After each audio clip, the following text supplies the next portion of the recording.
Alors aujourd'hui, je vais te parler de comment fonctionne l'hypnose à l'intérieur de notre cerveau.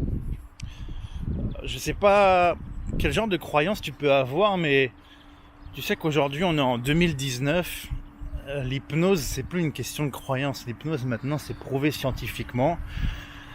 Et celui qui me dit je crois pas à l'hypnose, ben c'est comme s'il me disait je crois pas aux avions. C'est aussi simple que ça.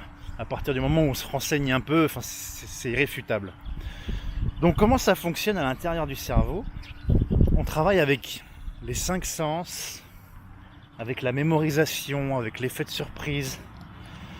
Et donc, pour faire très simple, pour que tout le monde puisse comprendre, si je te parle d'un éléphant rose, tout simplement, tu vois une connexion qui se fait entre des neurones qui associent l'éléphant à rose. Pour faire simple, s'il y a des scientifiques qui vont un peu crier au scandale, mais dans l'idée c'est ça. Et donc plus je vais répéter ça, plus je vais parler d'un éléphant rose, et plus cette connexion va se renforcer. Et puis si en plus j'y associe des sens, je te laisse imaginer un éléphant rose qui sent le citron. Et essayer de l'imaginer comme si tu le vivais, vraiment de ressentir ça. On crée une connexion encore un peu plus forte. Et puis si je te parle en y associant le toucher, si je te parle d'un éléphant rose qui sent le citron et qui colle un petit peu, tu sais, comme quand on était petit qu'on mettait de la colle dans la main juste pour faire ça. Une colle pas désagréable, pas poisseuse, mais une colle. Et donc t'imagines cet éléphant rose qui sent le citron, que tu touches, et ces petites sensations de colle, un petit peu comme quand tu touches du scotch. Et puis tu peux y associer un bruit. Et on va même y associer de la surprise. Alors fais un bruit qui n'a rien à voir avec un éléphant.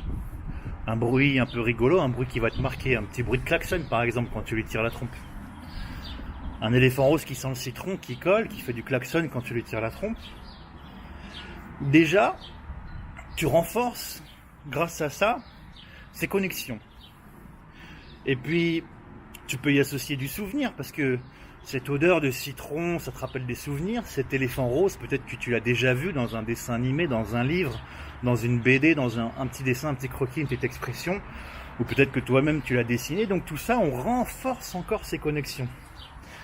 Et l'intérêt de renforcer ces connexions, c'est que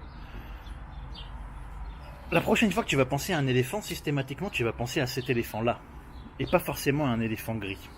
Parce que vu que les connexions sont plus fortes et sont renforcées, c'est là où la connexion se fera le plus rapidement et le plus instinctivement. Et donc du coup, avec quelqu'un qui souhaite arrêter de fumer, il suffit de lui renforcer ses connexions sur le fait qu'il est non-fumeur, sur la mémoire, le fait que ça le dégoûte, sur cette envie, sur ses objectifs plus loin, en y associant les cinq sens. On peut y associer le dégoût, on peut y associer la mauvaise odeur. Et si on renforce suffisamment ces connexions, la prochaine fois qu'il verra un paquet de cigarettes, il passera par ces connexions-là et il se dira non, surtout, j'ai pas envie. Alors il aura toujours le choix, comme tu as le choix de penser à un éléphant gris, mais il faudra un petit effort, et puis surtout il aura compris l'enjeu qu'il y a derrière, et donc sa connexion sera beaucoup plus facilitée pour lui. Et donc voilà, c'est comme ça que fonctionne l'hypnose. Il suffit de t'imaginer, de ressentir avec tes cinq sens ce que tu as envie de faire, ou tout simplement si tu as envie de te relaxer, ou si tu as envie de vivre déjà des petites vacances, tu l'imagines, tu ressens la chaleur, le soleil, le vent, le bruit autour, la texture du sable un petit peu. Bon, si tu es à la plage, après tu peux t'imaginer à la montagne, t'imagines ce que tu veux. Mais tu verras que déjà ça, c'est de l'auto-hypnose. Alors je te souhaite une bonne journée, et puis désolé de t'avoir embêté avec cet éléphant rose, à mon avis il va rester un petit bout de temps. Moi je me suis amusé à ça, ça fait 5 mois que je l'ai dans la tête. Donc c'est toujours exactement le même éléphant.